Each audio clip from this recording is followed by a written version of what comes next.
Welcome to Non-Human Entities YouTube channel. Please subscribe, like, and share if you enjoy this show.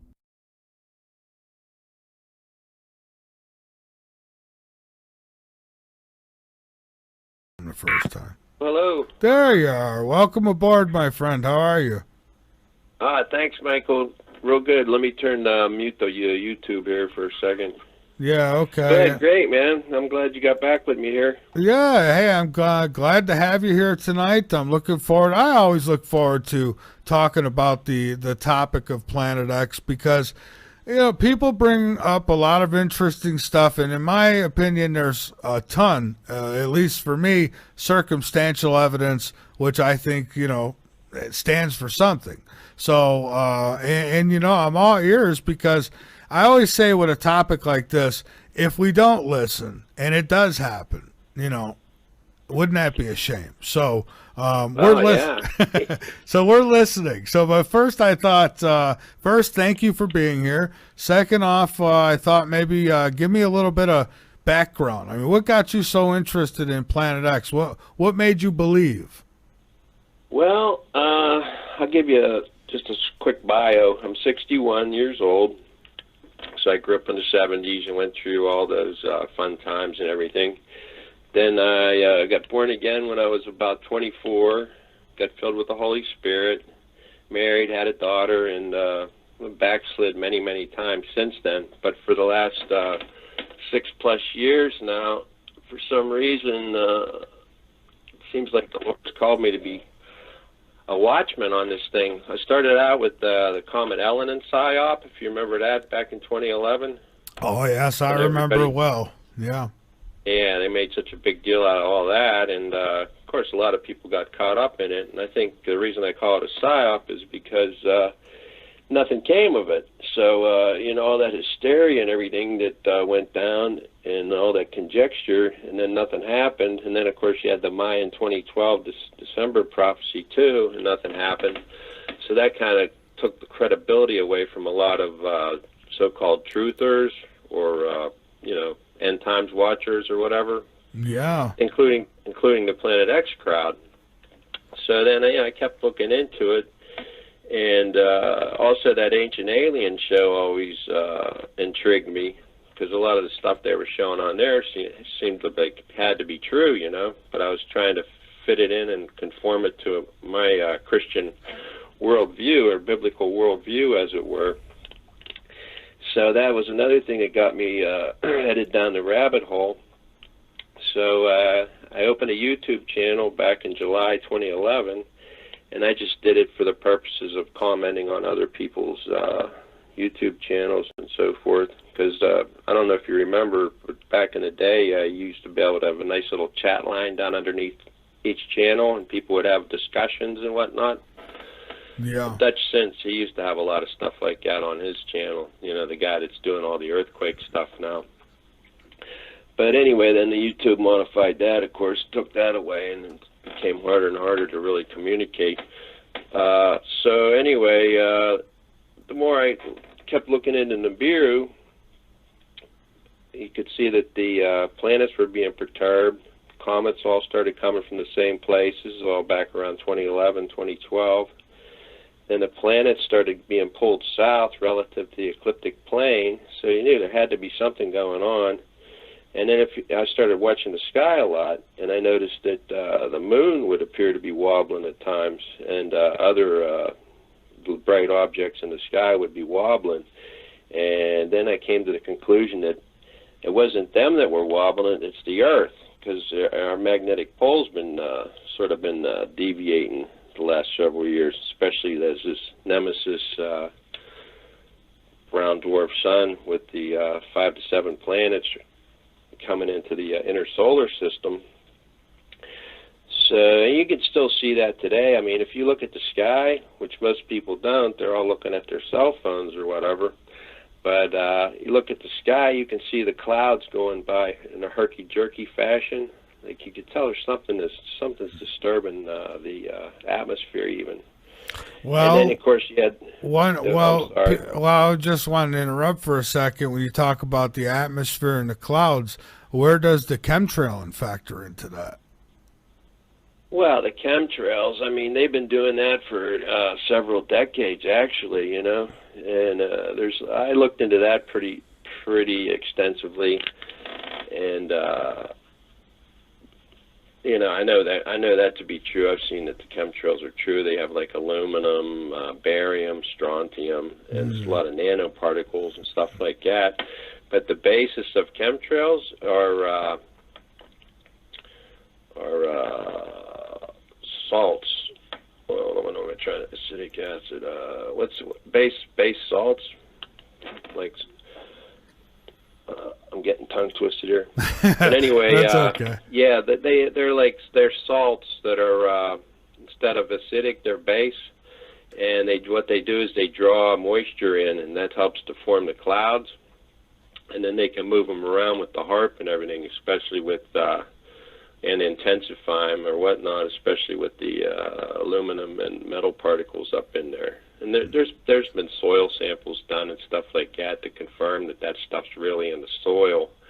And in fact, Monsanto even came out with some patents for stuff that grows in soil that's, you know, highly aluminized and so forth. So I mean, they all know what's going on. All right. But yeah, that's the geoengineering, you know. Well, but yeah. Now, of course, they're trying to use them to cover up the Planet X thing too. Okay, and there's, you know, I have had a friend who thought that as well.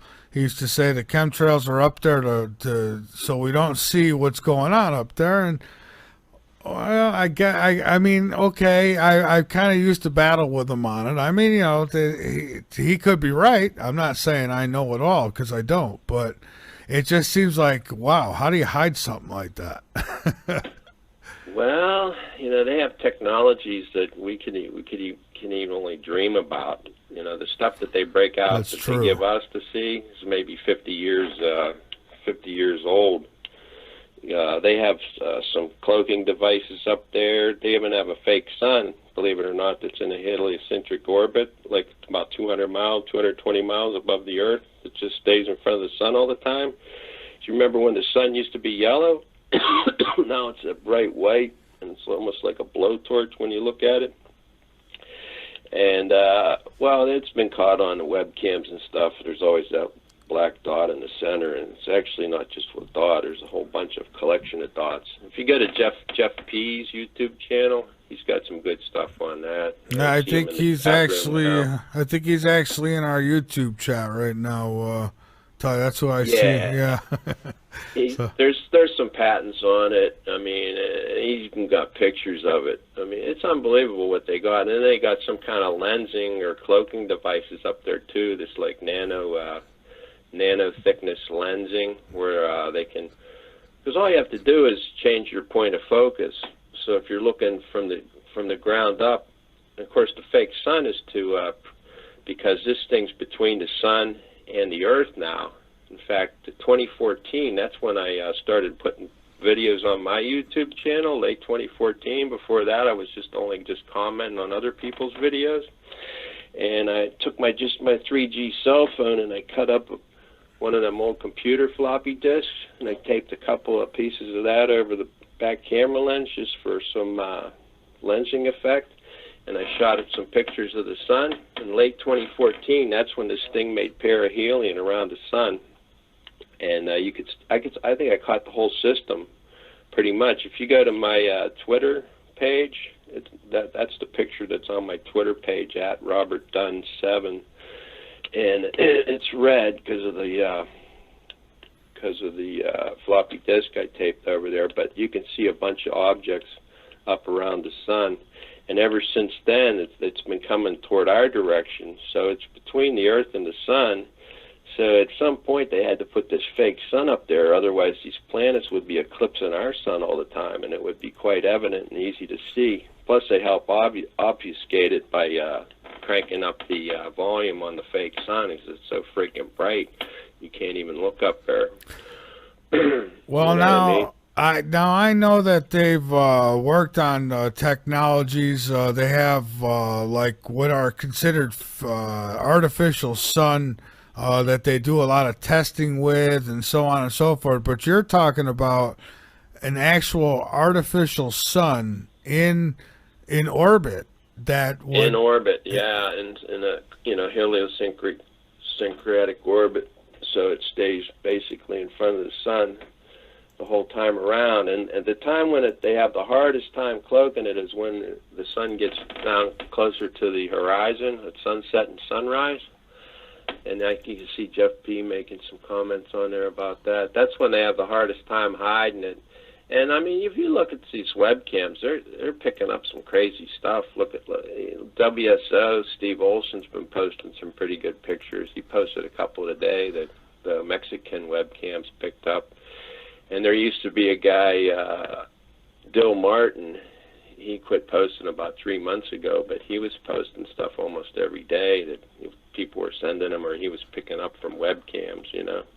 So it's undeniable. It's up there. Well, but you know what? A lot of people say, well, and this will fall in with you because I know you're an Electric Universe guy, right? Yeah. I mean, I'm open to anything. It seems like every time you think you got something locked down and know what it is, it changes. Yeah. Well, put it this way: gravity is a lesser force compared to electromagnetism, like a much lesser force, maybe like 1/10 of 1%. So when you get out into space land and all that, electromagnetism rules.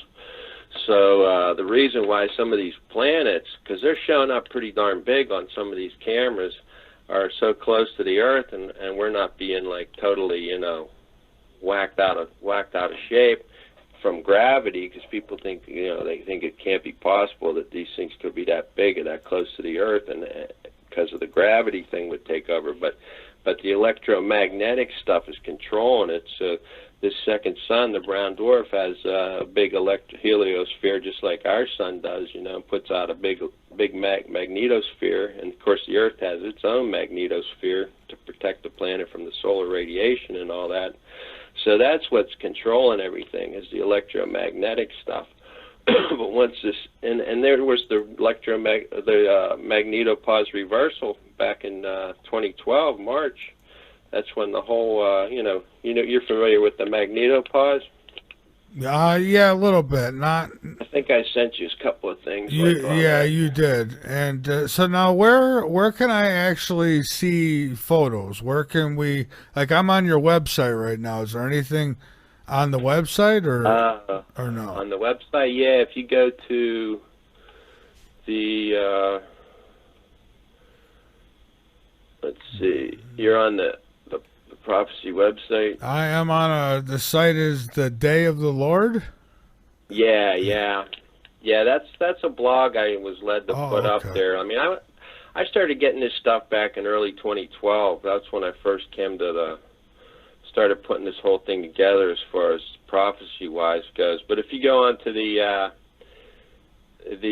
Epiphany, War in Ezekiel 38, 18 through 23 describes perfectly Nibiru's sixth seal event in Revelation. Go on that one. There's a link in there to the Dill Martin video I was telling you about, and there's a collection on there of a 5-minute video, or 12-minute video. Actually, I just pulled it up, and it's got a whole bunch of good shots of more than one sun or some big objects up there.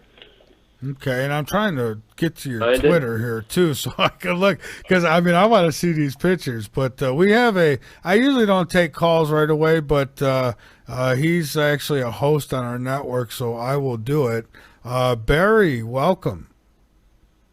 Hey, Barry. Good heavens, Michael, thank you for the call. I hope you, Autumn, and the kids are doing fantastic. We are. We have not been killed by anything yet, so... Well, that's a fantastic thing. Let me ask your guest something. In regards to EMPs, do you see anything approaching us anytime soon in regards to that? You mean as far as a nuclear device? Well, no, in regards to... well, probably something perturbing the sun, right? Is that what you mean? Right. Yeah.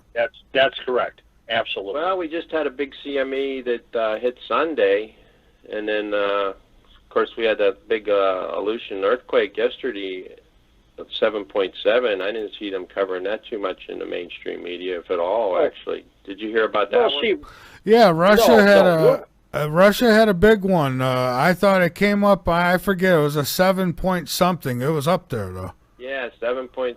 It was like right in the Aleutian Island chain, so it wasn't too far from us, actually. You know what I mean? Yeah. Well, that's another thing. We've been having these super deep earthquakes, and Jesus said something about that in Matthew 24:7. In Mark 13:8, he says, "Nation will rise against nation, kingdom against kingdom, and there shall be earthquakes in divers places." D-I-V-E-R-S. And I always wondered what the heck that meant. So I went into the Greek, and I put it in for the Greek lexicon, because that's a Greek translation, the New Testament, to see if divers came up as various, where some Bibles translated as various places, but it just came up like that, diverse places.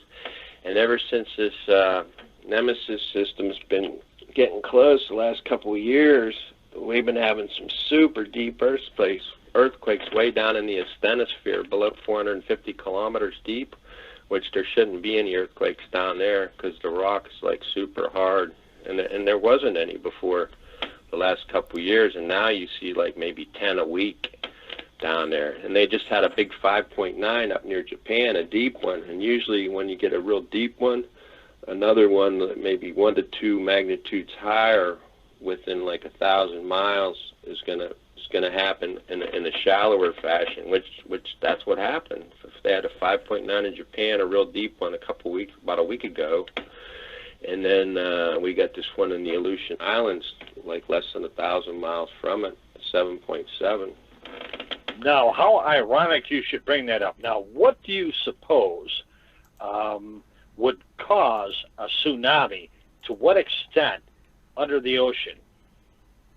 Well, it would have to be at least like probably the 8 and up. I think it was a 9, that one that created the Indonesian one, that strike slip earthquake. Right. And it has to be shallow too. That's the key, because if it's real deep, you don't really feel it on the surface. But if it's shallow, and that's when it can cause the most tsunami. In regards to being shallow, how many feet would you classify as being shallow? I'd say like maybe 20 kilometers or less, 10 kilometers or less, something around that area. That's at 100 feet for a tsunami, Right. Yeah, and as far as EMPs go, well, our atmosphere has been being electrified, and I don't know if you've noticed, there's some crazy house fires and stuff as of late, last year or so. And then all the water main breaks. I don't know, I live in Pittsburgh. It seems like we have a couple water main breaks in the surrounding area every week at least. And these are big water mains, like 12 inches, some of them.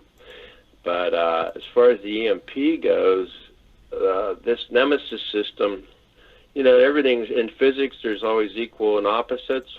So our sun, this is a binary twin to our sun, theoretically, and even NASA, when they put out a ton of this info, they said like at least 80% of the solar system they discovered have two suns, binary twins. But ours happened to be this brown dwarf Nemesis with this little mini solar system following it around, Planet Nibiru being in there, as identified by Stitchin, the Sumerian writings. But so anyway, the sun, it emits mostly protons. So this thing, being that it's a binary twin and an opposite, it emits mostly electrons. So that's why the lightning's been getting worse and worse too. Well, here's the thing. Now, does an EMP change the barometric pressure in any way, shape, or form? I don't know. I would think it would cause something to compress the atmosphere, wouldn't it? A CME. Well, I'm asking you, man. I'm not a scientist. I don't know exactly about that. But I do know if you go on Steve Olson's channel, he put on a couple good vids today about showing the magnetosphere simulations. And you can see we have our magnetosphere, of course, is facing the sun, the light side, but we're also getting a ton of backside pressure, and it's compressing all the way into below where the satellites go around the Earth.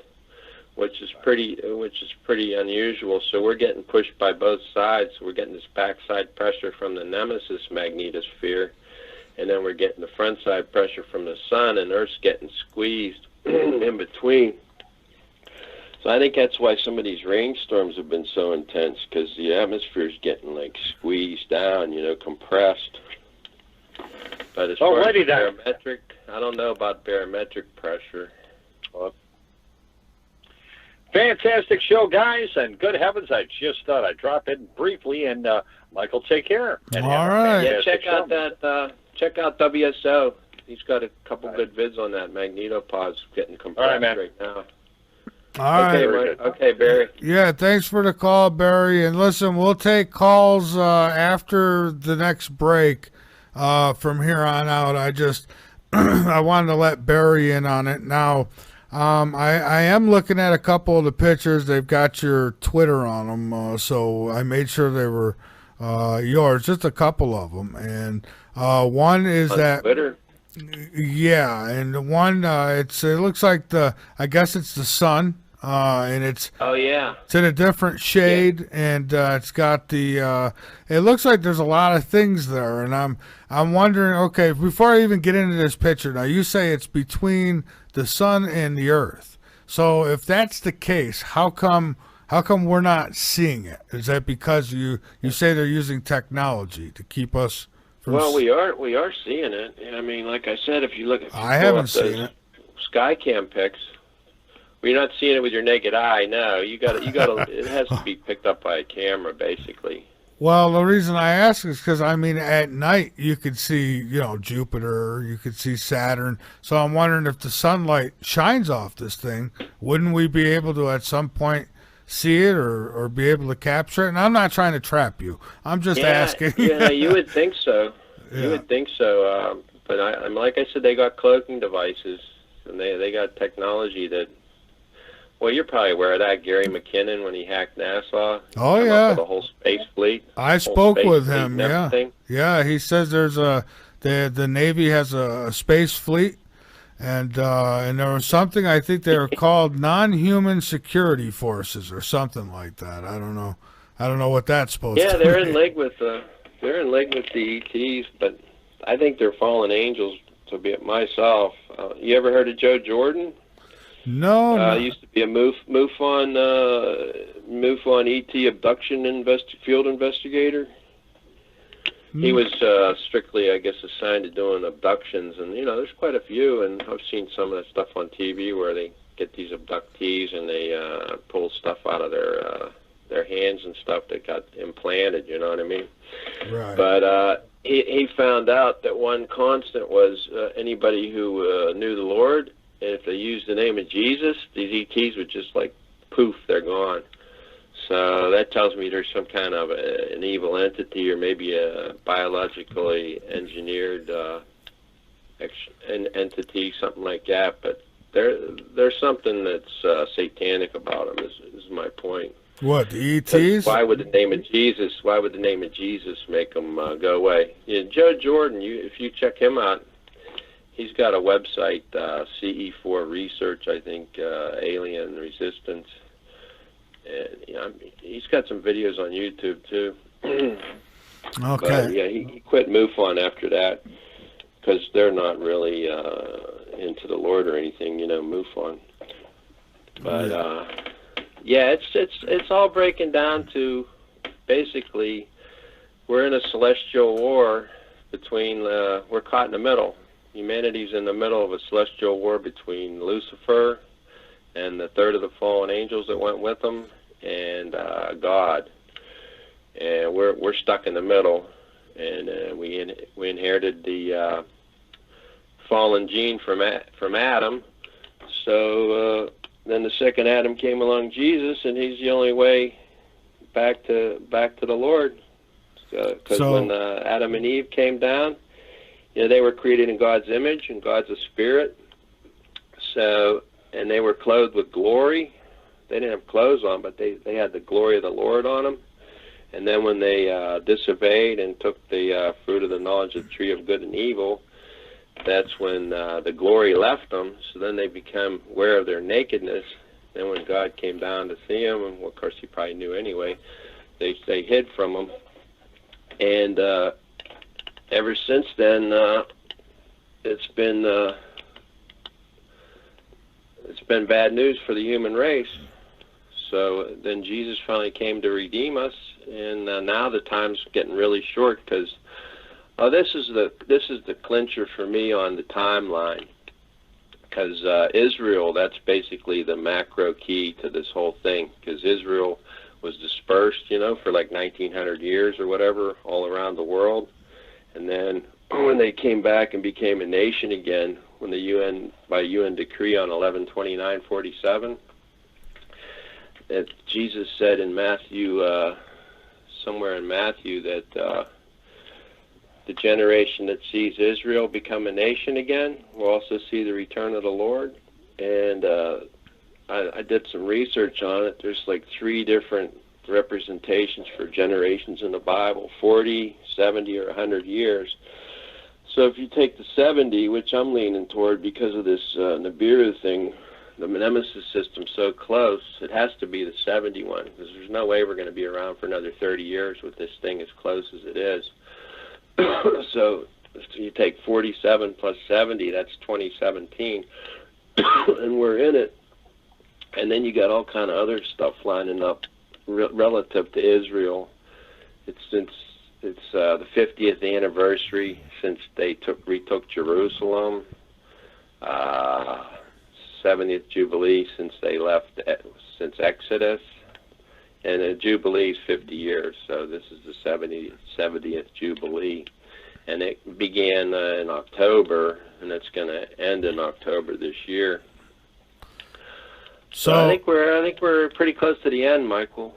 Well, I with all due respect, I've heard that for a long time. So I guess at some point the end is going to come, and somebody's going to be right? But do you base a lot of this, even with Planet X and stuff, your interest in it, is a lot of that based on your religious belief? And I'm not knocking it. I'm just asking. I mean, to each their own. So I'm just looking at it as it's going to be. The Sumerians called it the destroyer.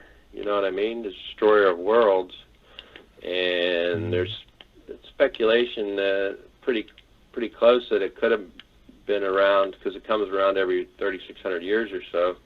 That could have been maybe around the time of Noah's flood is when it was one of its passings. And if you Google 3,600-year ice cores, they've been digging up these ice cores up in the Arctic and stuff, and every 3,600 years they see like a whole bunch of volcanic ash and whatnot. So something pretty big happened every 3,600 years. And now, here we are, I have this scenario. I have a scenario I want to run by you really quick. And then, not to be funny, it's just something I've seriously been thinking about. I brought it up many times with the listeners. I had just read a story. It kind of goes to what I've been saying for a while. I said, people are waiting for Jesus to return, right? And again, I'm not knocking it. But they say they think they have the shroud. They think that and scientists now say they found traces of blood in it. Now, what would happen if they were to go and try to clone it, bring him back? Yeah, I was listening to your show last night. Yeah, so what's your thoughts? They probably did try, but I don't think God would allow something like that to happen, to be honest with you. I mean, he's still sovereign, even though Lucifer's the god of this world, and he's controlling everything pretty much. All the people in power, they're all Luciferians, the Illuminati or whatever, the Vatican, all of them. They all hail from the original 13 Illuminati bloodlines. I think, at least that's what I've come to believe. Well, I mean, it might be a bad thing if they did succeed. Maybe that would be the big evil Antichrist or something, Yeah, it's possible, but I think, what about Obama being a clone of Akhenaten? It looks like him, Yeah, I wouldn't put anything past Obama. There's people who said he was the Antichrist. I think he is. I mean, I don't know how he's going to get back up in there, but of course, once Satan indwells him, he's going to be imbued with, unlimited power, almost. As far as we're concerned, anyway. Well, it isn't going to last long. Did you ever see that one verse, Luke 10:18, when Jesus was quoting something from Isaiah when he said, "I saw his lightning fall from heaven," when he was referring to Lucifer, and in the Aramaic, which that's ancient Hebrew, which was what he was speaking then. If you and they took this down off of Google Translator. They took the Aramaic off, but I went in there when they still had it, and I put in the verse from Luke 10:18 about Jesus seeing lightning fall from heaven, and when he was referring to Lucifer, and guess what it came up as? Barack Obama. Oh yeah. Well, yeah, it's pretty freaky. Well, look, nothing good comes out of Barack Hussein Obama. I could tell you that. So when people have thrown theories out there the last 8 years, I say, hey, it's pretty possible.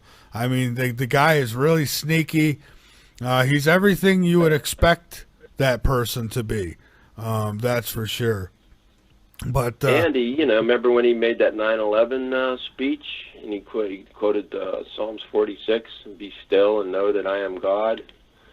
That's a prophetic thing. The Antichrist is going to say he's God, and then check this. Well, and he's supposed to be the man of peace too. Remember when he got elected? Right away they gave him the Nobel Peace Prize. Oh yeah, 2009. Well, he was the man of peace. Norway spiral happened when he was over there. Yeah, he gives everything away, so people like him. Yeah, but then here's the kicker: exactly 1,260 days after that, he got the Nobel Peace Prize in March 3/22, which that's a big occult number, skull and bones. 3/22/13. He went to. That's when he made his Jerusalem trip over Passover. And when he was over there, he went to the Church of the Nativity. That's where, Jesus was supposed to have been born, and it's a highly venerated place, and everybody kneels when they go in there. And it says that the abomination of desolation, which would be the Antichrist, will go into the holy place, and he'll stand in the holy place. And then it says, let the reader understand. So all these people that are thinking it's going to be a third temple, I don't think so. Or why would it say that let the reader understand, you know what I mean? Because if it was in the temple, it would be a no-brainer. But yeah, he did that when he went over there over Passover, sort of mimicking Jesus, when he went to Passover, and he may even say he was riding a donkey because he was a Democrat. Oh, if you want to go that far. All right. Okay. Well, but yeah, here's the verse. Therefore, when you see the abomination of desolation, which was spoken of through Daniel the prophet. And this is in my blog, the first blog entry, standing in the holy place, let the reader understand. So I think if it was a physical third temple, then on the Temple Mount, that'd be a no-brainer. You wouldn't have to understand anything, you know what I mean? Well, and I think the Arab Spring might have been the second seal when that kicked off, when they overthrew Libya. And remember when they were in Tahrir Square? When they were overthrowing Mubarak, and they were all riding over there, and they had the camera crews, and that ghost horse came through the picture. I got a link to that, Ghost Horseman of the Apocalypse in Cairo, Egypt. It just like danced through the screen. It was freaky. That's on the first post in my blog, the general timeline one. The beer is approaching end of days timeline. Here's something that concerns me a little bit about all the prophecy and things like that. Not to knock it, because I'm not, but what I'm saying is that those who are in power, or at least they think they're in power, those who think they're in power, what if they're using the Bible as pretty much as a script? Like they're saying, hey, we could fool the people. We can, we've got the technology to make it look like these things are happening now, and making people think, the big deception of some sort. I mean, have you thought about that at all?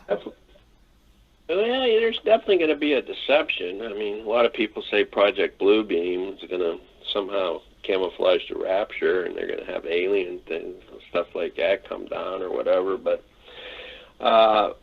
we'll check this. I think the Bible's the Word of God. I mean, that's going to happen regardless. So they just have to go along with it. I don't think they could, but they could do things that would benefit them, knowing what would happen. I mean, they know the Bible better than most Christians do. You know, in fact, the Luciferians, they can't wait for the rapture because they know that's when they're going to come into their full power. It's once the church is removed with the Holy Spirit, that's when the evil's going to have full reign for a short time. But check this out. Did you know that Rothschild Boulevard fronts the Knesset in Tel Aviv, Israel? No, didn't know that. Well, now what does that mean? Yeah. Well, he's Illuminati. Rothschild boy, he financed the whole Israel as a nation thing. So, I mean, what better place for Satan to set up a stronghold than in, the Promised Land? You know what I mean? He's gonna get himself in there somehow. So, I mean, the secular Jews, a lot of them are just Ashkenazian Jews or whatever you call them, Zionists. They're not religious Jews, and the Jews don't believe in Jesus anyway. You know, they're not going to believe until they see him come. As it says in Zechariah, when he comes back, I think this is probably when it says every eye will see him. And the rapture, when that occurs, the Jews are going to see him, and they're going to see the one that they pierced, and then they're going to realize all of a sudden the veil's going to be taken off their eyes. They're going to know what's going on, you know. Well, you know, with a name like Jesus, he may show up in Mexico. You might find him there. I don't know. It says every eye's going to see him. Yeah. So I mean, there's some other stuff about like Luke 21. These are all Jesus' words. He said there will be signs in the sun, the moon, and the stars, and the earth distress of the nations in perplexity because of the roaring of the sea and the waves. People fainting with fear and with foreboding of what is coming on the world. Now, if they weren't cloaking this thing and people could see it, they'd be freaking out already. For the powers of heaven will be shaken, and then they will see the Son of Man, Jesus, coming in a cloud with power and great glory.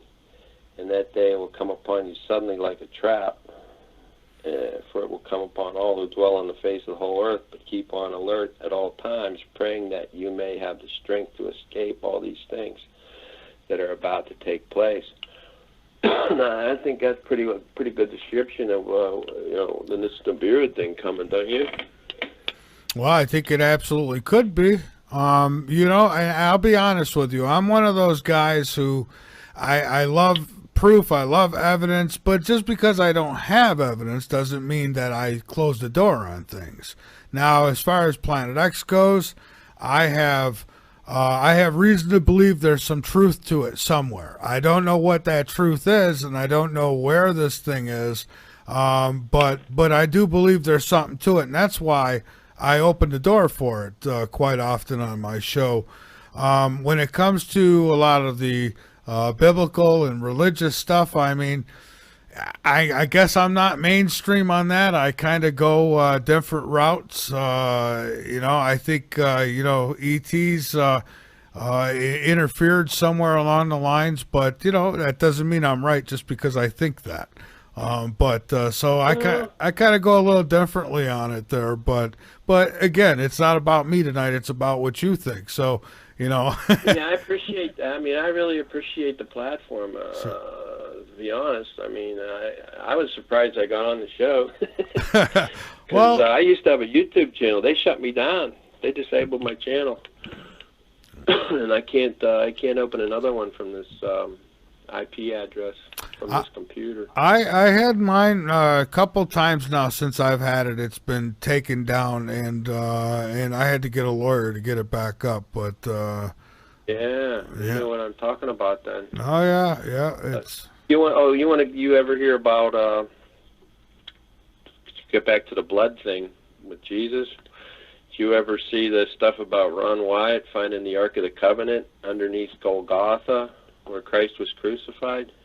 No. I got to post my blog on that. I heard that they thought they had found it, but I thought it was in some mountain somewhere.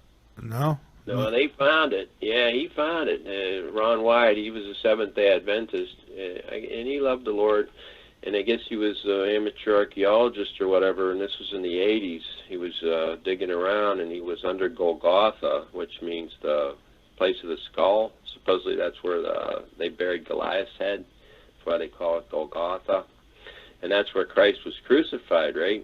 So he had some Arab guy helping him, and the guy crawled up in there into a cave underneath Golgotha, and he found the Ark of the Covenant, which, has the Ten Commandments, the Aaron's rod that budded, and the something else is in there. But anyway, and then there's the mercy seat on top, and that's where they always put the blood sacrifice, because the Jews lost the Ark of the Covenant back in like 587 BC when Babylon, trashed Jerusalem and Solomon's temple. So I don't even know what they were sacrificing to be honest with you, when Jesus was around, even after that, since 587 BC, because they had no Ark of the Covenant to put the blood on once a year, the mercy seat, which would atone for the sins of everybody. But anyway, this guy crawled in there, and apparently there was some cherubim in there that guarding the ark. These are like serious angels. So he came out running out like a ghost, and he never stopped. So Ron White went in to see what was going on, and he found some blood on top of the mercy seat. The Lamb of God, Jesus, the Lamb of God. It dripped down because when Christ was crucified, there was a great earthquake, and the sky went dark for like 3 hours, and there was a great earthquake, and the temple veil that separated the common place for the temple from the Holy of Holies. And this is like 60-foot tall veil, and like 6 inches thick, was ripped in two from the top to the bottom. And then they had this earthquake, and apparently some of Jesus' blood dripped down, and they speared him in the side, and it landed on this mercy seat. So he got some swabs of it, and he took it to some Israeli geneticists. And he didn't tell them, exactly what it was or anything, but he just told them it was really old blood. And he told them how old he thought it was, and they said, "Oh, I don't think we're going to get anything if it's too old." He said, "Well, run the tests anyway." So they ran the test, and he came back to get the results a few days later. And he said they were freaking out. He said, "Whose blood is this?"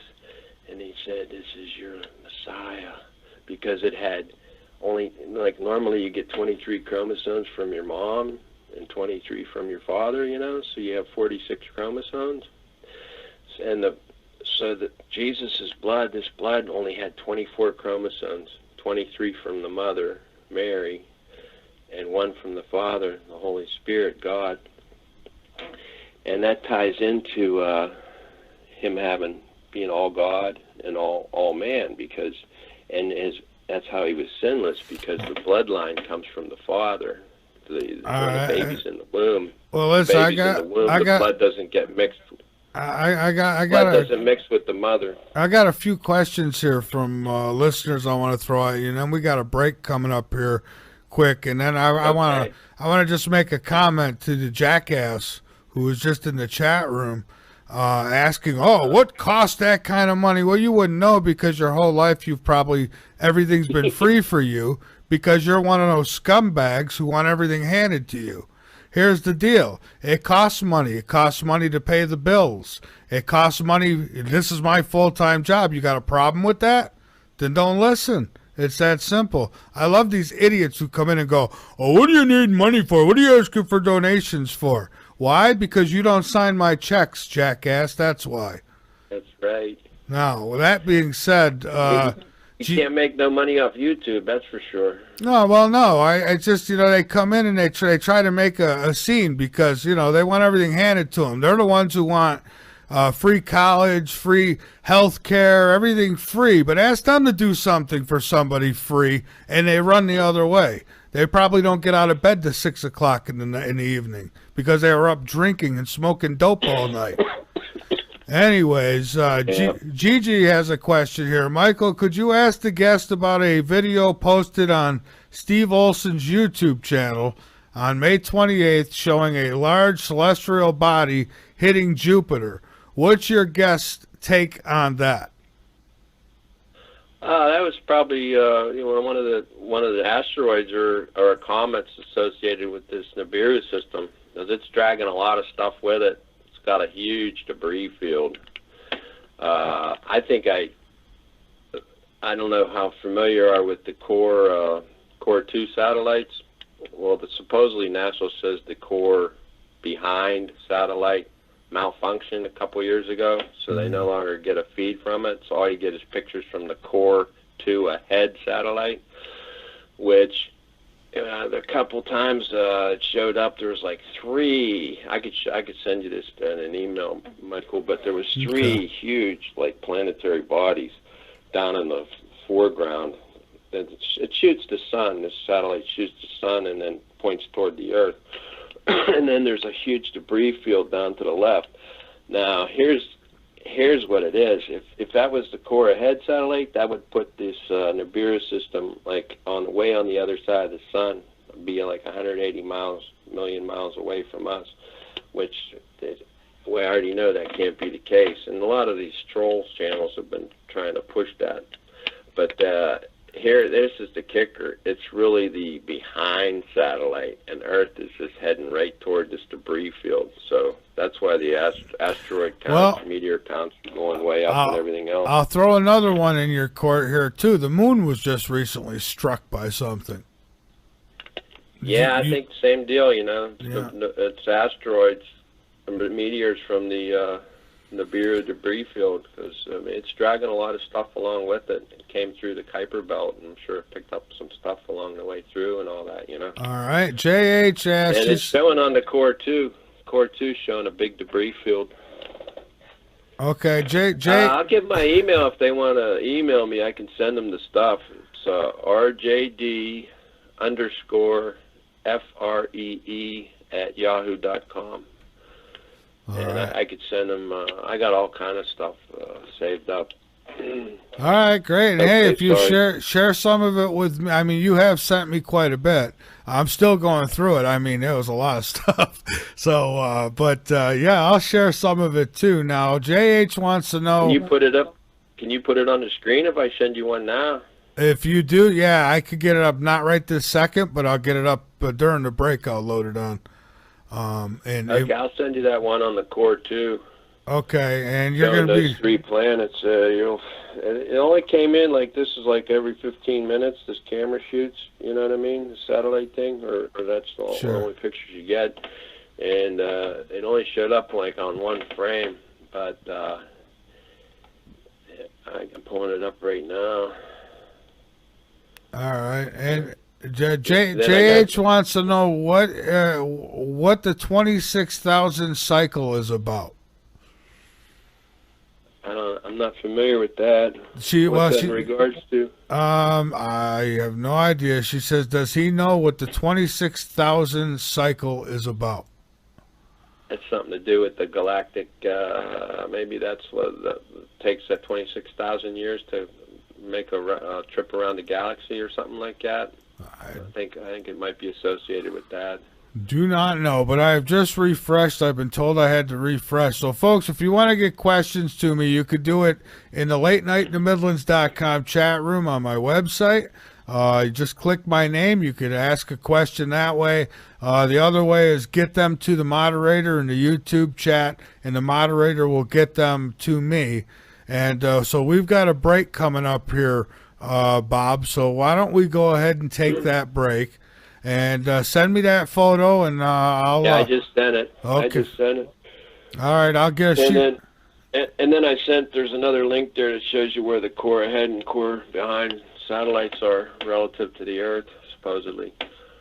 All right. So hang on. And do they know, the guests know that they can access my blog if they go on your website? I got a link in there underneath the show. Yeah, if you go on LateNightInTheMidlands.com, folks, on the schedule page, you can get to the guest blog, and also on the home page, there's a little picture slider up on up at the top of the left-hand side. And when you get to the picture you're seeing on the screen right now here, you'll see Bob Dunn's name on it. Click it. You click on the little yellow tab there, and that'll take you to his blog also. You're the best, man. Yeah, so I got it all set up there for everybody. So real easy for you. And then your Twitter again is what? Oh, it's at Robert Dunn, ROBERTDUNN 7. Okay. All right. At Robert Dunn 7. Yeah, there's no 07. Yeah, it's just 7. Yeah, I post a lot of tweets on there, stuff that I can't send it all via email or you guys would kill me. All right, so hang on there with me, Bob. We're going to take this break, and then so here we are. We're back, Bob. I'm sorry. You know, I can't help it. Sometimes these. That's okay. It's been one of those days. It really has. But I wish I could talk more about it, but I can't. My YouTube channel was Battle the Trolls. Oh, well, they got so many questions. I mean, you know, ask. I got nothing to hide. I'll tell you. I don't care. I'll tell anybody anything. I mean, you know, they don't sign my paychecks. The hell do I care? So, anyhow. Hey, here's an interesting tidbit. We got this eclipse coming up in August 17th, I think it is. Supposed to be seen, like, across the middle part of the country. Remember there was one back in February, I think 26th, and it was seen down in South America, supposedly. Well, this verifies that there's the fake sun thing going on, because if you pull up a Mr. MBBB33 video, he did one down there, and he had like a little thing on the top right of what the eclipse should have looked like, and then it's showing a live shot of the people trying to look at the eclipse, and there was no eclipse. It was just that fake sun up there, shining bright as ever. So I don't know what they're going to do come August 17th when this big eclipse is supposed to across the USA. Let me ask this real quick, Bob, and then we've got some calls we'll get to as well. But now, how do you know? Now, I know that there's certainly some literature out there, and we know that they've created these. I don't know how big they are or what have you, but some of these smaller artificial suns to do testings. But how do you know? I mean, how did you find out, and how did you confirm definitely that there is Jeff P. Jeff P. He's got a YouTube channel. All right, he got pictures of. It's huge. I gotta go check out this. I gotta check out this guy's YouTube channel, Jeff P. Jeff P. If you wouldn't mind, some links, but well, I was gonna say if you wouldn't mind, I know he's listening right now, so if you wouldn't mind, email me mv@latenightintthemidlands.com and send me a link. I like to check some of it out. Maybe have you on, and we'll talk about this too. But when you're ready to take some calls, he pretty much has a rap on that fake sun thing. Yeah, well, I'm interested. I'm not sold yet, but I'm interested. Well, the next big date, everyone keeps talking about that September 23rd thing with Virgo, you know, having the sun at her breast and the moon at her feet and the 12 stars above her head. That's disinfo. Yeah. Basically, it's just another one of them rapture date setter things. Because back they were doing the same thing back when Comet Ellen was passing back in 2011. So I researched it back then, and this is what they're going by, that Revelation 12:1 says, "And there appeared a great wonder in heaven, a woman Virgo, clothed with the sun and the moon under her feet, and upon her head a crown of 12 stars." Well, this happens every fall or late September when Virgo's in this declination, and it's describing the scenario when Jesus was born. Jesus was born in the early fall. Christmas began to be celebrated December 25th to correspond to the Romans' pagan mystery religion Saturnalia festival, when they were trying to combine Christianity, you know, with the pagan thing. Mm-hmm.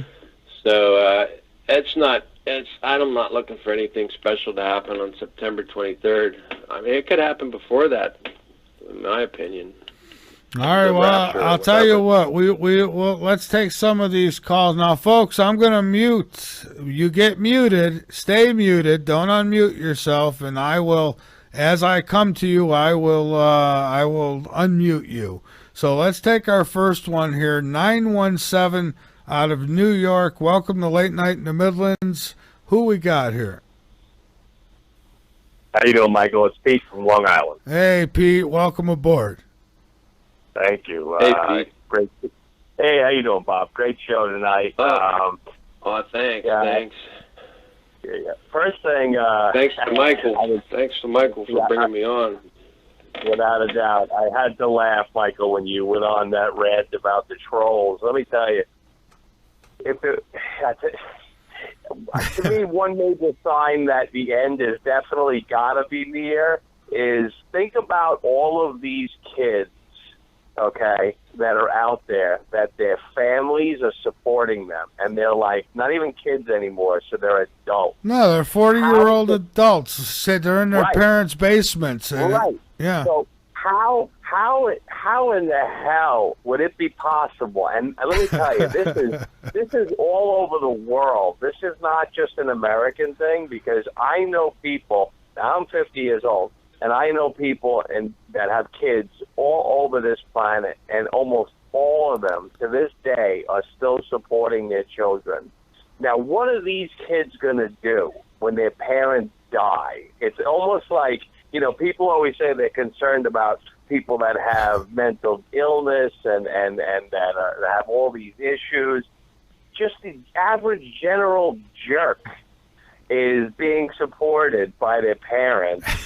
and I mean, how could the world even survive or function when you have such a dysfunctional group of a generation of people that can't even stand on their own 2 feet, let alone, and this is what they do, that they go on websites, they go on the internet, they're negative, they're nasty, because they're just miserable, bitter, angry people, because they clearly have nothing to be proud of, and that's why they attack people like you and other people that are out there who actually do something for a living or don't live off of their mommy and daddy, Well, they've never had a creative thought in their life.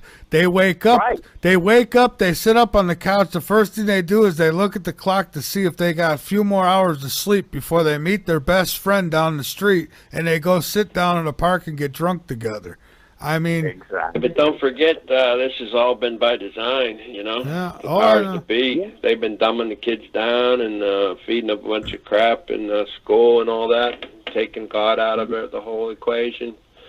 Yeah, And, and they're that's just all a the bunch of other narcissists now.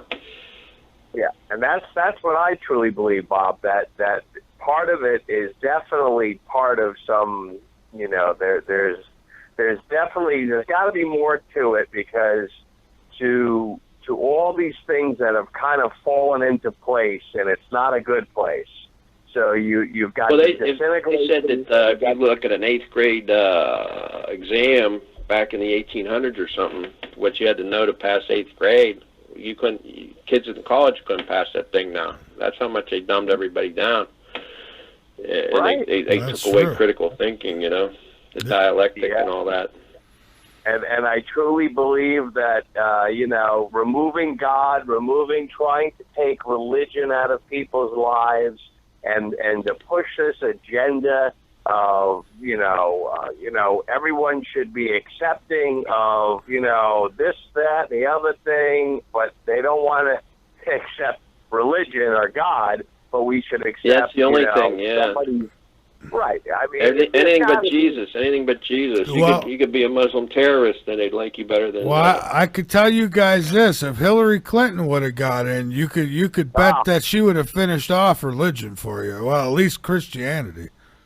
Yeah, I mean, and that's Wow. why I truly believe that we're definitely on the verge of something that, and you know what? I personally welcome it, because I don't know how much worse. I mean, it could get worse, but without something truly drastically happening to kind of like a sea change, I can't imagine just living on this planet and watching it just slowly rot. I would rather a quick change, like something that just, whether it's happening, whether it's Nibiru, whether it's, What's gonna happen? It's the end, Yeah. bro. You Yeah, ever see no, some of I- the predictive programming on the commercials? You ever see that Navy commercial when they got those big red balls in the sky? Yeah, I seen that. Yeah. And now we have There you now we go. have a- There's one example. There's another Right, good and one too. That's an online commercial. I might have sent it to you an email, Michael, but yeah, there's that's what's up there. If you go to that Epiphany blog spot, there's a link to a real good vid that shows you shows you a whole bunch of collection of the best Nibiru pics that I've seen. If Planet X don't kill us all, then the Bernie Sanders generation will. That's for sure. Well, and that's my point. Yeah. You know, I mean, what would this generation of free riders, freeloaders, whatever you want to call them, how do they think they're going to exist? Well, Even if the planet, here's their plan. Their plan is to go to college, not for education, but for protest and to make a little extra money with Soros. And then they want to come out. They don't want jobs. They want everything handed to them. So I mean, or be a crisis actor. You could be a crisis actor. Well, yeah, there's a job. There's always openings there. But they had quite a few of them over in England there recently with that concert bomb and all that crap and stuff on the bridge. That was all BS. It's all BS. Yeah, and you know what's so about the world's a stage, and we're being played big time. Exactly, and you never notice whenever these events happen, especially when it comes to terrorism, they come in like spurts, and then all of a sudden, like, it's a holiday for terrorists. You know what I noticed? Since Obama's gotten out of office, we've had nothing happening here in the U.S. Without a doubt, and we've definitely slowed down on the BS racial tension stuff. Thank God. It's all gone. It's all going away. Yeah, not going away, but it's all settled down without the chief instigator. Yeah. Well, and without the media, that was you guys remember that whole Russia thing with Russia getting it? This is just the MSN distraction, deception, deflection. That's all they talk about is Trump and then Russia, and now it's the healthcare. Right. But remember when that Russia thing broke? The emails came out from Podesta, and it showed all that pedo stuff, Pizzagate. Yeah, they covered that up real quick. Pedophilia, and they covered that up right away, and then they just went. They kept hammering the Russia angle, but the pedophilia, which is worldwide, global. I mean, it's sickening. horrible. It is. It's sickening. They're doing to kids. I know. I mean, that's the Luciferian thing. They're sacrificing them. They're doing whatever they want to these kids because it's a bloodlust thing. And callers, be patient. I promise I'll get to you. We got some other calls, so I don't want to rush you, but anything else? No, that's fine. But I would just want to say, I mean, you think about it. If you watch YouTube, you can just see that there are global disasters going on all over the planet right now with flooding in almost every country. I mean, Turkey just got totally obliterated. But does the media cover it? No. They want to talk about Trump. They want to talk about the healthcare bill. They want to talk about all this BS. But meanwhile, there's massive flooding going on all over the world. Well, wait a minute now. They talk a little bit, but what they do is they put Al Gore in there. And they say, Al Gore, tell them what's going on, Al. Yeah, look, you were right. That's another thing. That whole global warming. They knew this. They knew the planet was going to heat up when the Bureau got close because it's being excited by the electromagnetic and all the extra solar wind and stuff from the second sun.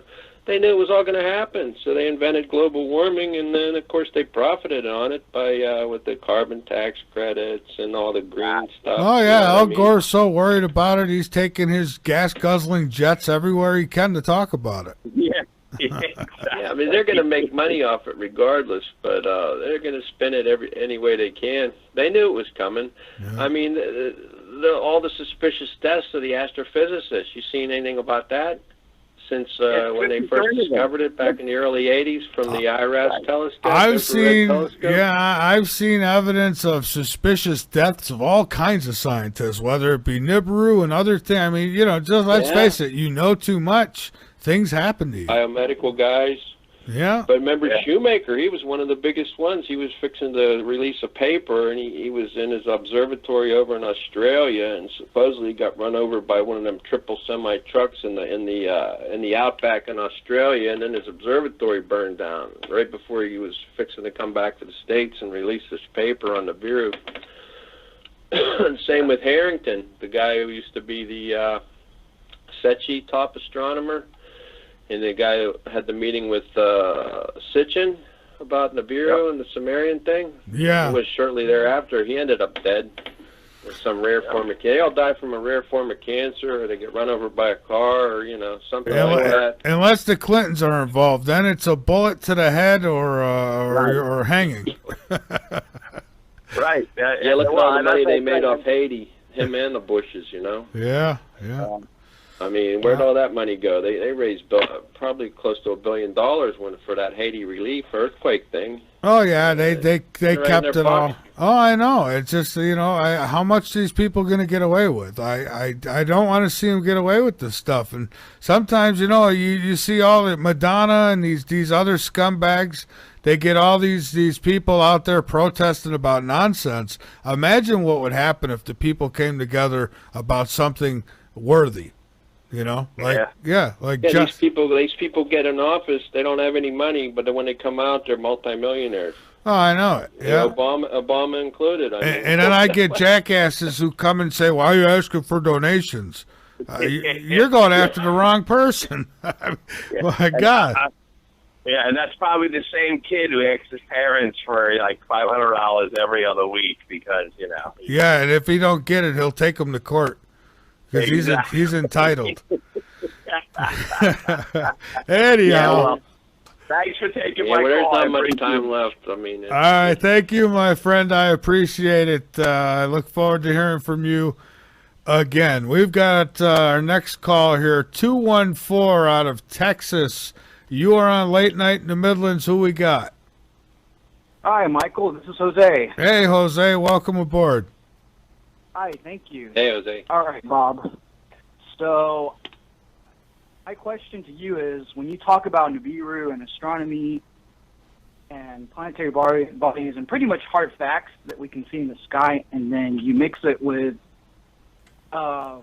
religion, as far as your religious background, Christian, I don't know, whatever it is. Born again. And you speak about Bible verses, and then if it's an extraterrestrial, that it's demons or fallen angels. Do you ever have trouble just mixing these two together as far as anybody challenging you that's not from your same religious background? I mean... Oh, absolutely. Like I told you, I used to have a YouTube channel, so I encountered a lot of opposition. Okay.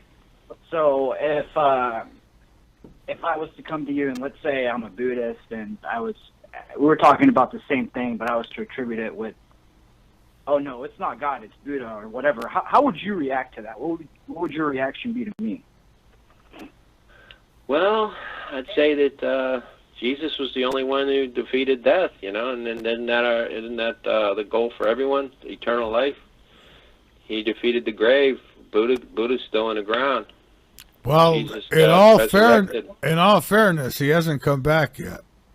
Do you just automatically? He did. He came back after the resurrection. There were like 500 people witnessed him. He was on the earth for like 40 days, walking around and making himself known. And then he finally, then he ascended up to the Father. And of course, he's going to be coming back soon, according to the scriptures. Mm-hmm.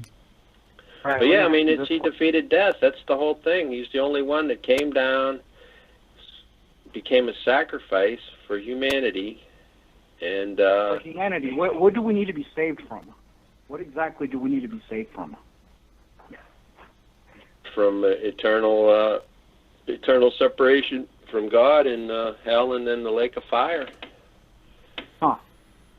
Interesting. Yes, he's going to cleanse creation from the fallen angels and Lucifer at some point, and there's no gray areas.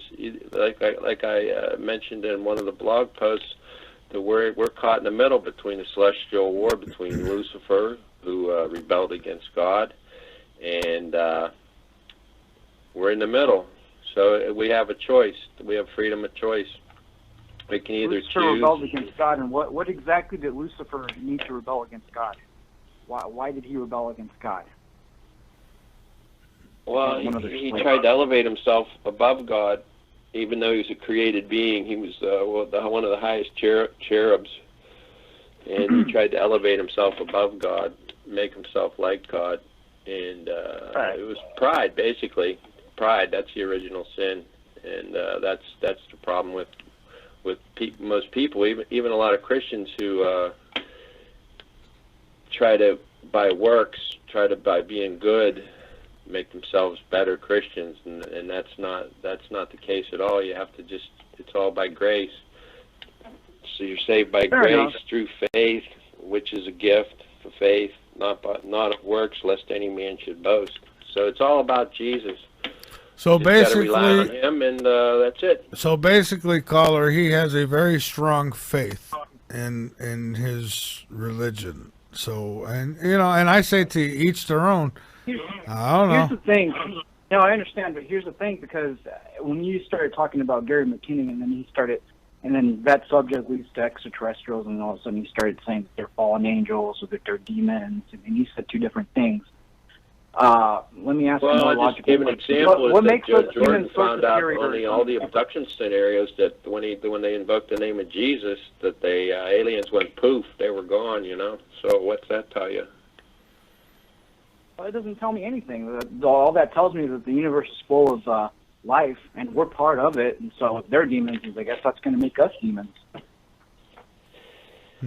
Well, I don't know what to tell you, man. I can't convince you on the radio. All I can say is try to seek the Lord and seek the truth.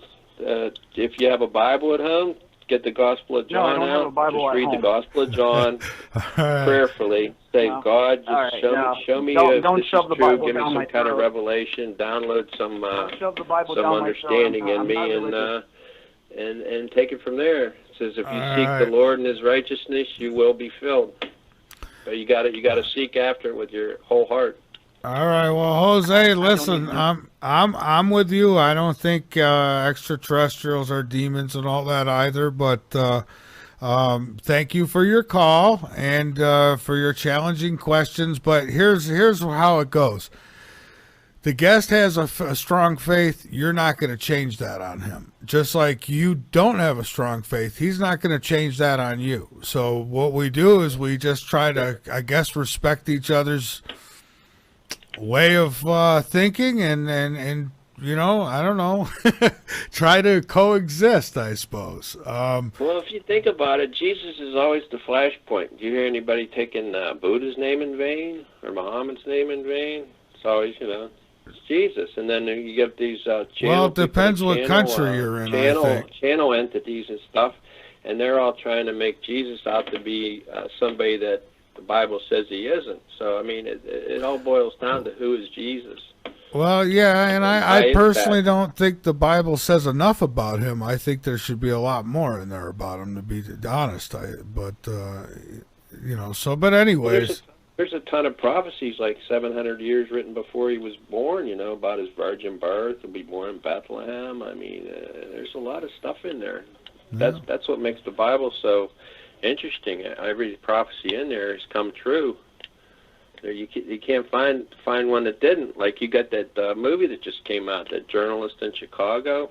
I guess his wife became a believer, and he was a strong atheist, and he decided he was going to prove that the Christian religion was wrong. And the more he got into it, he just finally decided that it was right, and he became a believer. I forget the name of the movie, but it was out maybe a month ago, if you remember it.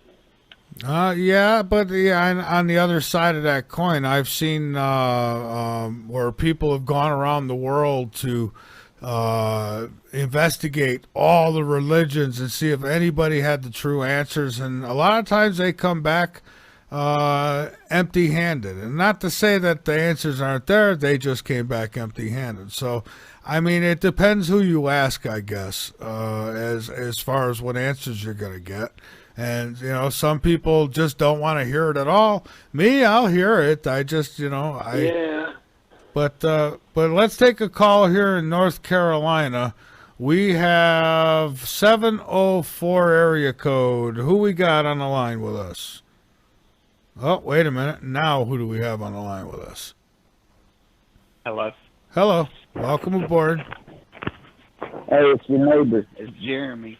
Well, welcome aboard, Jeremy. What's on your mind? Well, I watched one of your earlier shows. What was his name? Douglas Pearson? Might have been. Okay. Planet God. All right. And I downloaded the book. But I listened to it a couple different times. And I remember he was talking about the third secret of Fatima. Oh, yeah. Now I remember. Yeah, and was it Malachi Martin? Yeah, said it was on Planet the X. Right. He went on the Alex Jones show. And I went today and I actually found his very last show with Alex Jones before he died. Really? And and it's he said that, you know, that it was Planet X. He was the only one that would go against the Vatican. Well, are you aware that the Vatican has twin infrared telescopes on Mount Graham, Arizona, and the acronym they named them is Lucifer 1 and Lucifer 2. Yep. They're specifically for watching this thing come in because they're infrared telescopes. Yeah. Hey, let me ask you something, Arizona. caller. When you're on hold and you're waiting for me to unmute you, can you hear the show? Yep. You can. Okay, I just want to make sure. Sometimes people unmute themselves, and I'm thinking they think that I don't know they're there. I know you're there. Hang on, everybody. But okay. I could hear it. I heard that last guy that came on that was he was talking about Buddha, and you know, with the whole religion thing, I think it, in my opinion, it's all the same thing. I mean, it all goes to the same thing, but well, yeah, there's a lot of different thoughts on, you know, because we could have, you know, I think God probably, or our Creator probably created maybe the Anunnaki, if they're real, if they exist, and they might have in turn created us. Maybe, I don't know, because I wasn't there. Well, exactly. That's my whole thing. I wasn't there, and you know, God created me, so God created me to think the way I do, and so I'm capable of doing it. So I don't throw the Bible to the curb by no means, but I do believe that there's a lot more to learn outside of that, and so I'm expanding my mind as far as I can, and I'll go wherever it takes me, and so. That's just kind of how but then, you know, I wouldn't be any good at this show if I was stuck in one belief, right? So I agree. Everybody should. Yeah, I think that, you know, people that are open-minded can grow, you know, in knowledge. Because I think it said somewhere in the Bible that his people died because of lack of knowledge. And I heard Gil Brizard say the same thing. I mean, you know, I think it's always good when to people learn perish as for much lack of knowledge, Hosea. Yeah, well, Gil Brizard, he's into that 7X thing, like it comes around every 360 years. There's no way that can be true either. So I don't really put much value in what Gil Brizard says as far as Nibiru goes, anyway. Well, the way I see it, he was wrong twice. He told, when he came on my show, and I'm not knocking him, I'm just saying he did say it would be March of 2016 or 2017, and it didn't happen. So, and he may have a new date now, but you don't get to keep re-guessing it. I don't.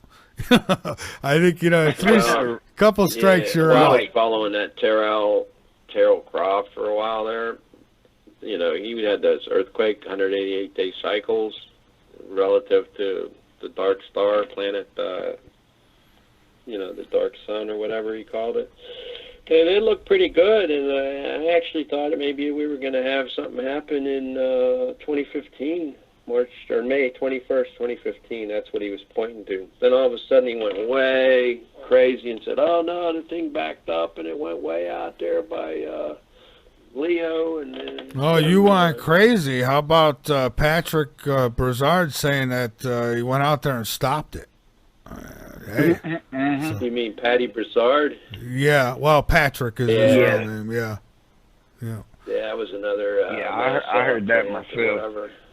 I mean, there's so much disinfo out there. It's incredible. It really is. You're not kidding. Yeah. I mean, it used to be like lens flares. the That's a Tower lens of flare. Babel. That's a lens flare. Now the trolls, you can't say that no more because it's quite obvious it's not a lens flare. So now they're just pushing the date back. They can't. And they're saying it's like Everybody's far trying away to still. confuse everybody. But it's not.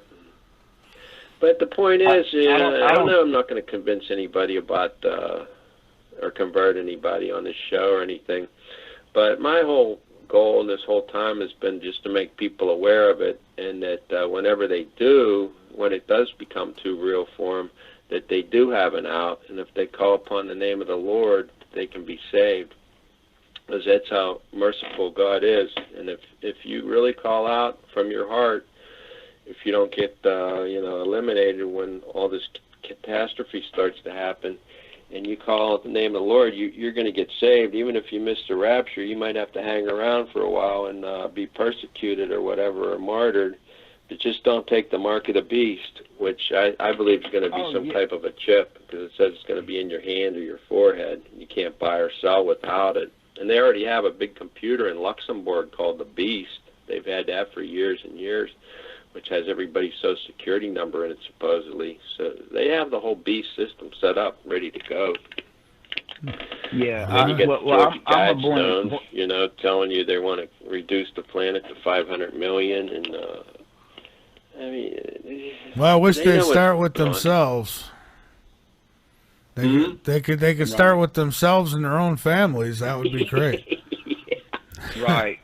They're into that. I'm a born again Christian. I mean, I'm saved. I grew up. Well, we aren't getting it from our preachers, though. I contacted just about every preacher that you could ever think of by social media or email, and told them about this Nibiru thing, and gave them all the evidence I had. Nothing. I didn't get nothing from them. So they're all sellouts, in my opinion. They're all under the thumb, IRS, 501c3 sellouts, maybe. I don't know. Or they're apostates, as prophesied in the Bible. In the end days, there's going to be apostate church. Because you got all this prophecy or prosperity preachers, and then you got the word of faith preachers, and I mean, nobody's really giving you the Bible the way it's supposed to be. Except you might catch a few on the radio, J. Vernon McGee or... Well, hey, listen, I think anything else? Because I've got to get to some more calls here, but I do thank you for calling in. Oh, no problem at all. That's pretty much it, man. Okay, I'm not rushing you off. You got more, go for it, but...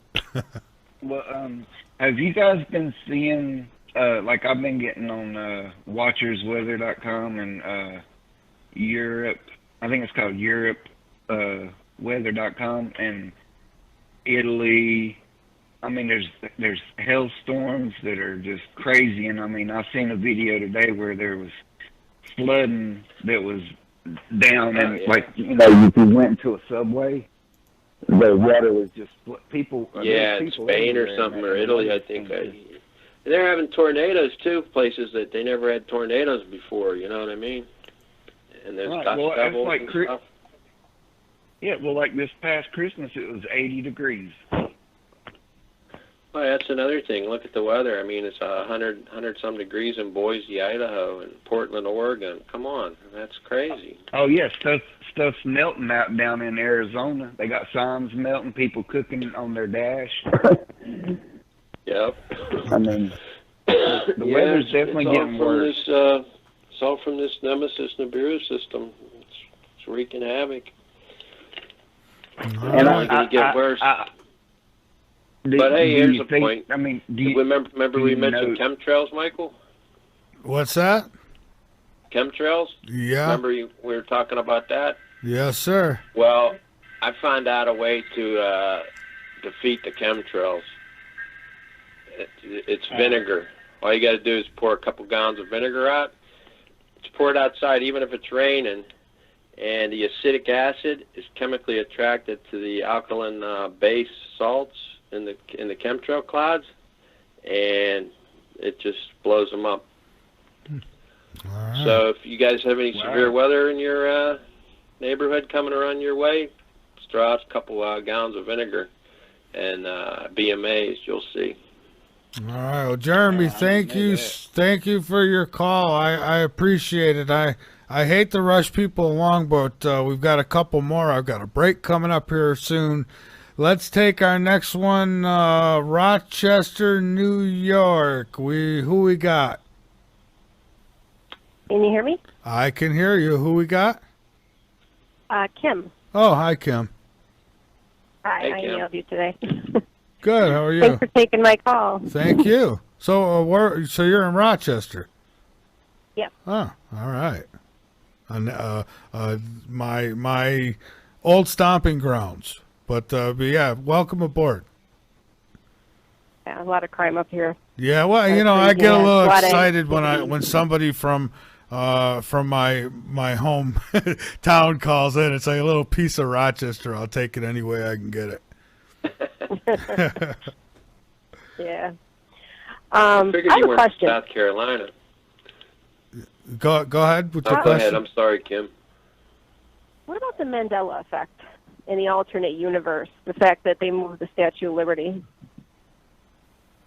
Yeah, I think that's all just a bunch of stuff just to get people thinking about anything other than Planet X.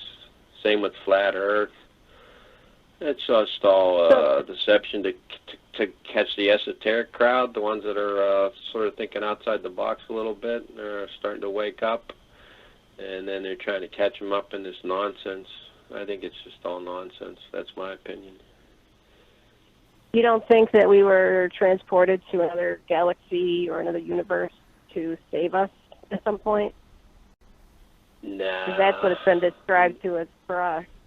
We do EVPs, and you know, the other side has been telling us that. Nah, I'm just strictly pretty much a Bible believer. But I know the Bible doesn't make sense to natural people, because it even says that in the Word, unless you get the Spirit of the Lord, that the natural mind can't really comprehend the Scripture the way it's supposed to be comprehended. So, and I'm not saying that because I'm better than anybody else. It's just I got once you get the Lord, the Bible starts to make sense.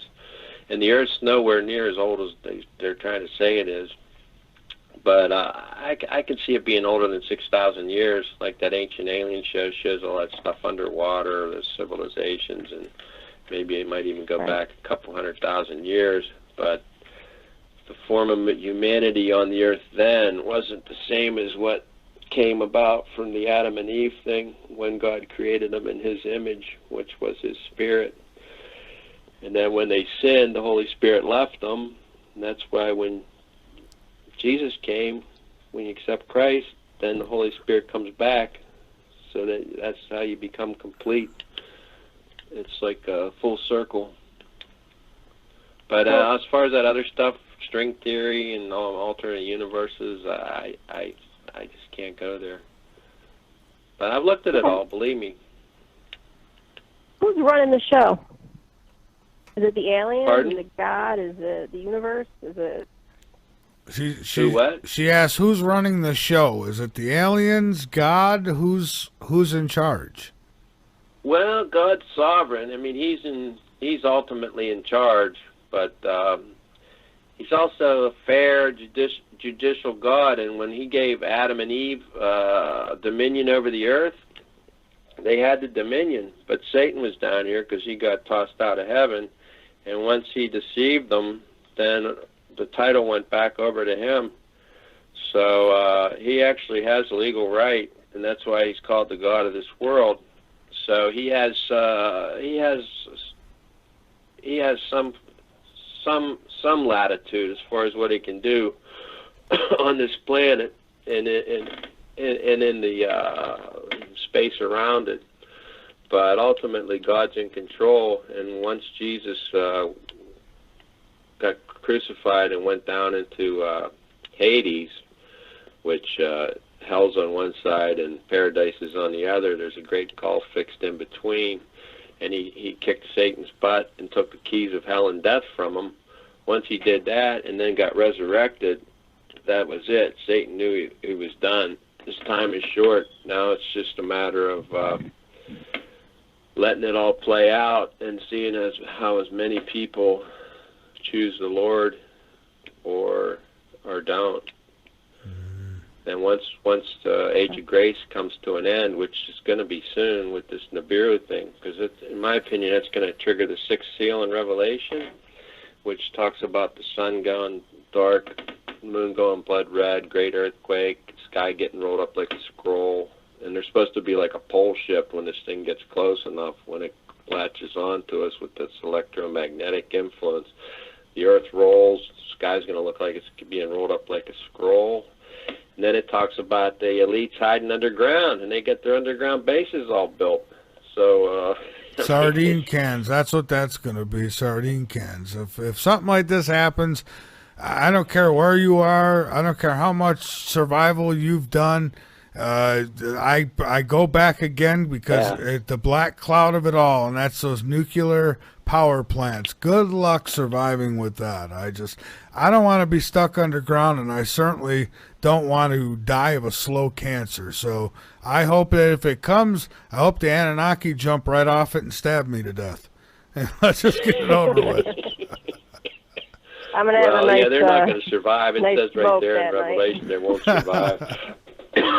But they're going to try to hide from the wrath of the Lamb, and then after that, all the great tribulation stuff starts. The seals start opening, and the bowl judgments. And if you look at those, the first 3 or 4 of each of those are all stuff that's coming from space.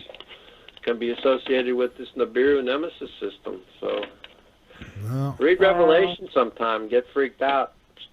I have read it, and my thoughts are, you won't like where I go with it, but I think I kind of see it as something that happened maybe on another planet like Mars, and but again, that's a whole other show. And something did probably happen like that on Mars. The atmosphere got ripped off when this thing came around at one point in time, I think.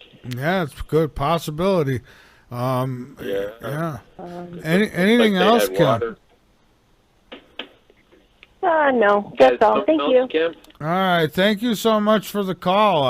I love getting calls from Rochester because I've been in South Carolina almost 10 years now, and it's I don't get back home too often. So when I see the Rochester, I kind of, even though, look, Rochester's nice, folks. There's some areas just like everywhere else. No matter where you go, you're going to find good and bad in every place. There's going to be bad neighborhoods and good neighborhoods. If you go to Rochester, New York, and you stay in the good neighborhoods, you'll love it. That's all I can say. Maybe even the winter. I tell the kids here, you don't know what you're missing. Sledding, ice skating. You don't get all that here in the South. You get mosquitoes, gnats, you get humidity, you get powerful storms, but I won't complain. Let's take another call, and then we'll hit our break after this. Coming from Michigan, 517 area code. Who we got on the line with us? Hey, Mike, it's me again. Well, hello. Don from Michigan, Garden Revolution. Welcome aboard, Don. Well, I just wanted to talk about the eclipse and the planetary alignment coming up, and now they're saying that there's an asteroid coming really close on October 12th, and all these falling on these sacred Hebrew feast days. I also think the eclipse is kind of a warning for America. I think, as a Christian, I look at America as the whore of Babylon, being controlled by these offshore banking cartels and the Vatican and, the Astors and the Windsors and all those pukes. I think that, this eclipse, everybody's going to stop what they're doing. They're going to be looking at this eclipse. The whole country is going to come to a standstill. And I want to get this out here to any of the believers, like in Christ. All of us pray that people's hearts be not hardened to the Word, open their hearts, and come to Jesus. I think that if we focus our spiritual energy, even if you're not a Christian, on good, just, focus that spiritual energy on positive things, even if you're not a Christian, and, maybe we'll have a chance. But I think this is God warning us. There's going to be a giant X. 7 years from now, another eclipse is going to come across. I mean, and the signs of the times are so obvious. Signs of the times are here. It's like Matthew 24. We're living. I'm sorry. Go ahead. Oh, I just went on a big rant. I know you're short for time and going on a break, so I just wanted to get that out there. And the first caller, or the caller that said, like, what do we need to be saved from? Come on, man. Give me a break. Look around you. Do you not see what's happening to humanity? They're changing us. They're manipulating us. They're turning our children into, zombies through all these mass.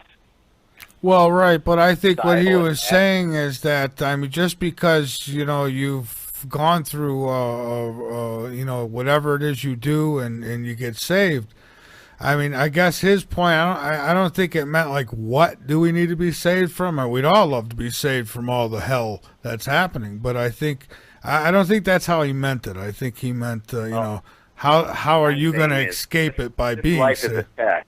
Yeah. We are going to be judged. If we partake in the evil, if I know they're putting baby parts in my soda pop and I drink it, I am knowingly committing a cardinal. Everybody knows you don't eat people. Come on, they're using it as flavor enhancers. Spinagen is the name of the corporation that makes this stuff. They sell it to all the major processed food companies. And they label it as natural flavoring. They're spreading the sin around because they know judgment is coming, and they want us all to be fallen. GMOs. That's what we are being. That's what we need to be saved from. All right. We need to resist evil in all of its forms in this lifetime. If you partake of these things, sodomy, all these different things that the teachings, core teachings of my religion talk about, I think that you will be judged. And I'm not trying to judge anybody here on earth. We live in a weaponized society. People are victimized by these control tactics. The whole homosexuality thing is just a depopulation program. They're using chemicals in the food, and they're reinforcing it in the schools, teaching anal and oral sex to elementary school students. We live in a debauchery. That's why it's pretty evident that the end is near. well, and with that, if you resist these things, then whether you're a true believer or not, I think if you are good in your heart and you resist all these evil things that go around all over us, and try to educate yourself on the things that are obviously not normal, and don't partake in them or resist them, then you're going to be a lot better off going into your next life if you believe in reincarnation, or if you're an atheist or whatever. Karma, whatever. It's just, I don't see, and I'm not trying to judge the caller, but I just thought that was kind of a ridiculous statement, like all this sin and evil around us. All right. That's all a test. That's all a test. Well, there is no next life. It says no man's given once to die, and then comes the judgment. So there's no. Oh, I believe in judgment. Or anything like the Rockefeller, Vishnu Brzezinski, and George Soros and George Bush and Obama, if they don't get judged when they die, then, I have no. Everyone's going to get judged. Well, I believe it. Well, I'll say this: if I was and listen, thank you so much for your call, my friend. But we've got to get to a break here in just a moment. And Bob, hang on with us for a moment because we are going to take this break and so on. So where would you suggest people go for the best evidence possible? That if anyone's ever going to be convinced, where can they go that it would absolutely convince them? Well, like I said on the one blog, the Epiphany one about Ezekiel 38 war, I got a link in there to the Dill Martin YouTube channel. Mm-hmm. He got a collection of pictures on that one link I put up. Or just go to Dill Martin's channel, DILLMARTIN. Steve Olson's been putting up some decent pics on WSO. There's a bunch of them out there. Or just email me at rjd_free@yahoo.com, and I'll be happy to send the evidence that I put together. I mean, the magnetosphere is being whacked like crazy, so that, it has to be evidence of the presence of another solar body, because we're getting all kind of backside pressure now. And if you're familiar with the magnetosphere simulations, they got the blue lines, or the interplanetary magnetic field lines, and the black lines are our magnetic field lines that stream away from the Earth relative to the sun, or away from the sun around the Earth. And then the red ones are the closed ones. That's what causes the aurora, when the field line closes and then the energy gets put into the ionosphere. But anyway, there's so many. There should only be like 9 interplanetary magnetic field lines, because they all come from the sun, one to each planet. And there's a ton more than 9 showing up on these magnetosphere things. Go to WSO. He put up a couple of good videos today on that. All right, fantastic. You can see the magnetosphere sim. Let's take another call here. This one's in Tennessee, 615 area code. Who we got and what's on your mind? Hello there, Michael. I love your show. Thank you. Trish. Well, welcome aboard, Trish. Well, thank you. I really don't know if I have a whole lot to add to the conversation. I just love late night in the Midlands. I'm sort of a newcomer, but I have been following the Planet X thing pretty much. And has anybody said anything, or has Bob said anything about October 4th through the 12th time this year, after that alignment, September the 23rd? Has he mentioned anything about something supposed to happen then? I'm not going to pick any dates. The only dates I'm looking for is relative to Israel becoming a nation again, and that happened in 47, or when they made the formal declaration in May 14th, 1948. Jesus said there'd be a generation that sees that take place is going to see his return. So I'm looking at 2017, or at the very latest, May 2018, as when everything's going to happen, and it's going to be quite evident by then. But now there's all kind of proofs just what's going on the planet. Uptick in earthquakes, volcanic activity, the weather. If you look at the magnetosphere simulations, and Bob, that's what I'm talking about. There, you're right. There is a lot of uptick in the earthquakes, the volcano activity, the storms.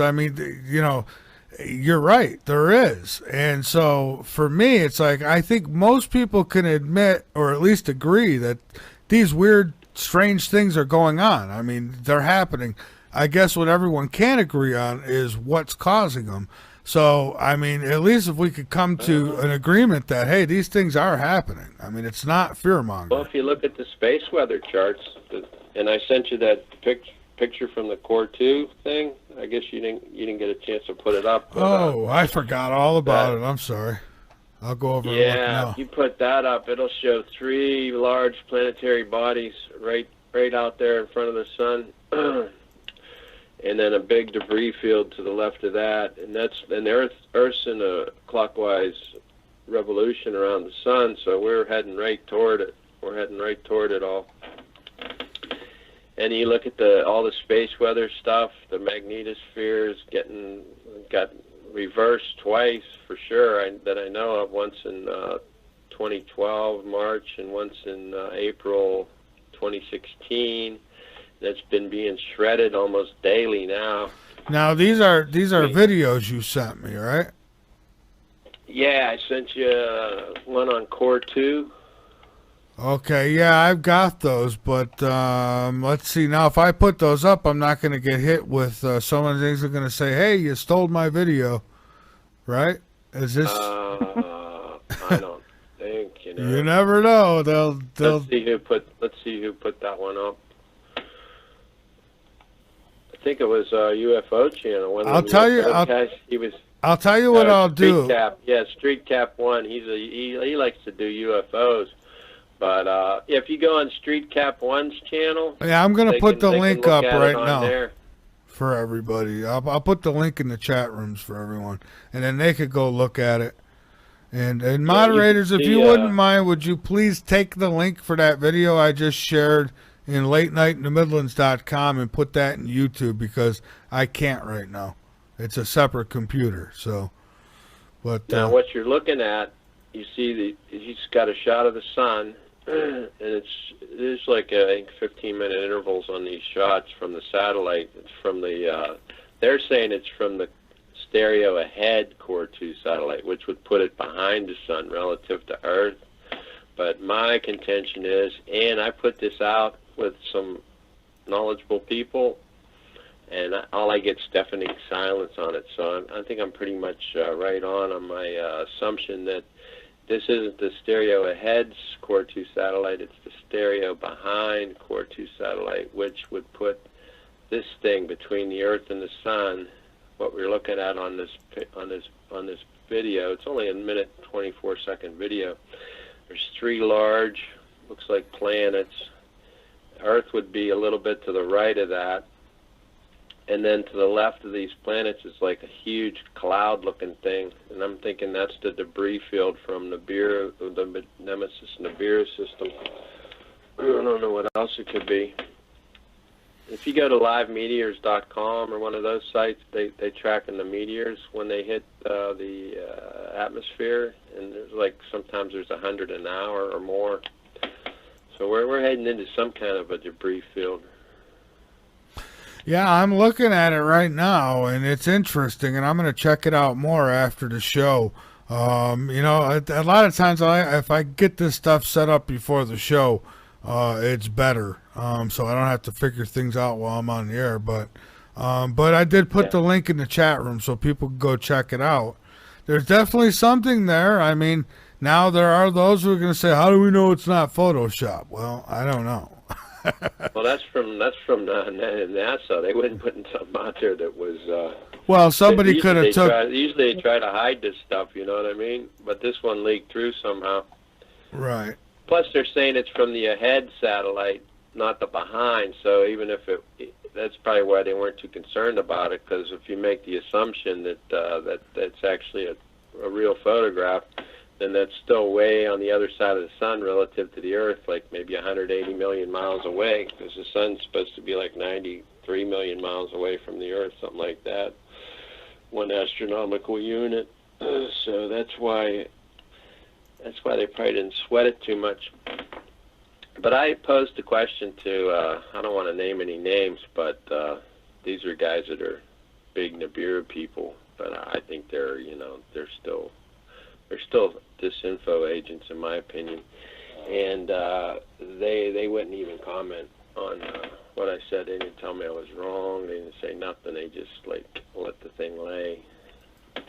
People that I have email contact with. So I don't know. I mean, we're gonna find out. That's all I know. It's not gonna be much longer. All right. Hey, either I'm wrong or I'm right. Anything else there from Tennessee?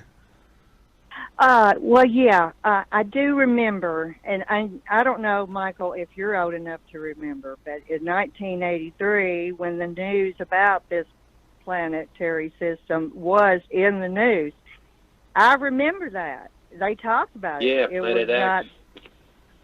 Yeah. And then, it just stopped, and I always wondered, what happened? What happened? Where is it now? Nobody ever said anything else about it. But I do remember in 1983, I was probably 30 maybe, 30, or in my 20s. But I remember it. Oh yeah, they put it out in the Washington Post. It made mainstream media, but then all of a sudden they went silent on the whole thing. But now they're coming up with all this bull crap about Planet 9 being discovered, but it's still way out there by Pluto, and all it is a object the size of Pluto, but it's perturbing Neptune's orbit. And I mean, they're admitting it basically, but they're just saying it's still way out there. And then you got the TRAPPIST system that they supposedly just discovered, which looks a whole lot like this Nemesis Nibiru system, actually. And they're saying that's way out there. I mean, they'll put out stuff that's factual, but they bleed it out there, and then they make it seem like it's way in the future. There it is. I got it up on the screen now, a picture of it. So there's what they're talking, what he's talking about, folks, right there. That's the link to the. That's what I gave the link out to, and at some point in the video there, he does a close up on it, and all I can say, I mean, it's not like somebody can. Now, where can we find the original? Is this still, probably not, right? In NASA's archive, can we still find this? Yeah, it still was. I went and looked. Really? Yeah, it was when I looked. Oh, good Lord. Yeah, you go to the Core 2. Let me see if I can pull it up. Because if it's still in their archive, then there's no denying it. That's all I could say. I mean, not that they're the answer. I'm just saying. Then you could nobody's played with it. Yeah, here it is. Core 2 image. I have it saved on my favorite list. Let me see. Can you please send that to me? It's HTTPS. :// It's the NASA.com gov stereo. It's a stereo site. Stereo satellite start stereo ssc.nasa.nas.com nasa.gov. But it's then you go on there, it'll come up Stereo Science Center.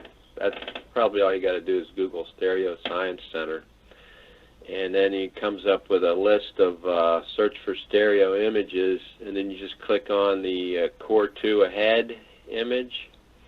Well, you put the resolution at 512 by 512, and you put the dates in. What was the dates on that thing?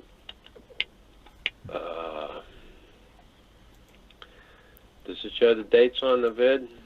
I don't know. I haven't. About 1:24, and I paused it here because I didn't want. Oh, here it is. May 10th, get distracted. 2017. Yeah, it's a May 10th, 2017 image. So you click on Core 2 ahead, hit the 512 by 512. Well, first you hit the 512 by 512 resolution. You on that site?